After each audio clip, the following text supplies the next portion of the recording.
La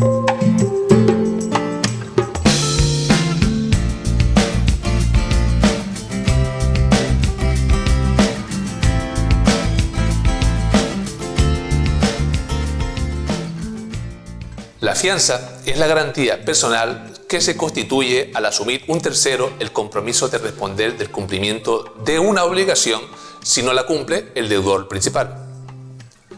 Es decir, se obliga a uno a pagar o cumplir por un tercero en el caso de no serlo este. En principio, la fianza tiene carácter subsidiario. El fiador solo habrá de afrontar el pago de la obligación afianzada en caso de que el deudor no haya hecho frente a ella. El fiador goza del beneficio de excusión. El acreedor deberá perseguir los bienes propios del deudor principal antes de proceder contra el fiador.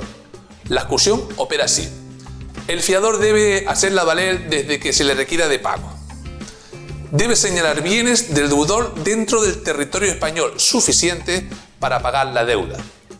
La excusión no procede cuando el fiador haya renunciado a ella expresamente, cuando se haya obligado solidariamente con el deudor, lo que se llama la fianza solidaria, o en caso de quiebra o concurso del acreedor, y tampoco cuando el deudor no pueda ser demandado judicialmente dentro de España. Otro de los beneficios es el de división, que opera en el caso de cofianza. Consiste en el hecho de que, siendo varios los fiadores de un mismo deudor y por una misma deuda, la obligación a responder de ella se divide entre todos. La fianza solidaria se da cuando el deudor principal y fiador se obligan al pago de la deuda en un mismo plano, de forma solidaria. No existe el beneficio de excusión en favor del fiador. Por ende, el acreedor puede reclamar el cumplimiento de la obligación asegurada tanto al deudor principal cuanto al fiador que tenga el carácter de solidario. Hay que distinguir si estamos ante una fianza simple o limitada. En la simple, el acreedor puede reclamar al fiador la obligación principal. Todos los accesorios, intereses pactados, los moratorios, cláusula penal si se hubiera estipulado, y los gastos del juicio, entendiéndose respecto a estos, que responderá solo de los que se hayan devengado después de que haya sido requerido de pago. Si se trata de una fianza limitada, solo deberá abonar los conceptos que garantiza, nada más. Si el fiador se ve obligado a pagar, le asisten ciertos derechos con relación al obligado principal. Dispone de los derechos de reembolso y subrogación.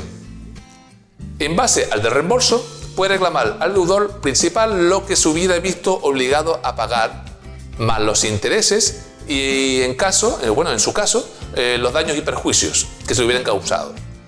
En base al de subrogación, el fiador se subroga en todos los derechos que el acreedor tenía contra el deudor.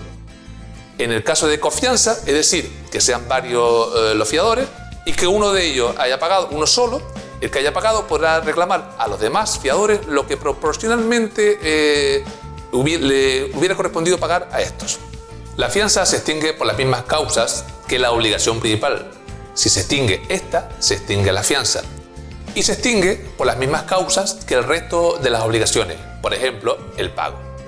Pero además hay unas causas específicas de extinción de la fianza. La dación en pago. Si el deudor paga al acreedor con un inmueble u otros cualquiera bienes, se extingue la fianza. Otra causa es la concesión de prórroga por el acreedor sin el consentimiento del fiador. Es causa clara de extinción de la fianza. Otra es si el acreedor lleva a cabo algún hecho que impida la subrogación del fiador en los derechos, hipotecas o privilegios que gozaba. Por ejemplo, el acreedor no recurre una sentencia que declara perdido un derecho del que gozaba. También puede dar lugar a la extinción de la fianza.